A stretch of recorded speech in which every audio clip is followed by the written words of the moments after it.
பாட்டி எங்க இருக்கீங்க? தனியாவா இருக்கீங்க? ஆமா நர்மதா, தனியா தான் இருக்கேன். ஒரு நிமிஷம் இருங்க, அப்பா உங்ககிட்ட பேசுவாங்க. பேசுங்க. அம்மா நல்லா இருக்கீங்களா?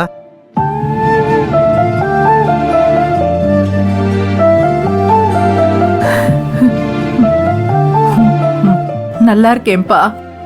என் பையன் கல்யாண விஷயம்லாம் உங்களுக்கு தெரியலம்மா? ஆமாப்பா, நர்மதா சொன்னா. என் பையன் கல்யாணத்துக்கு உங்களுக்கு புடவை வாங்கி கொடுக்குறேம்மா. என்ன உங்க மகனா நினைச்சு அந்த புடவையை வாங்கிக்கணுமா?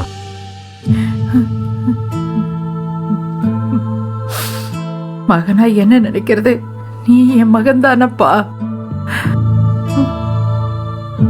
உங்களுக்கு மட்டும் இல்லம்மா, வீட்டில் அப்பாவுக்கும் சேர்த்து வாங்கி தரேன். நீங்க 2 பேரும் அந்த ட்ரெஸ்ல தான் கல்யாணத்துக்கு வரணும்.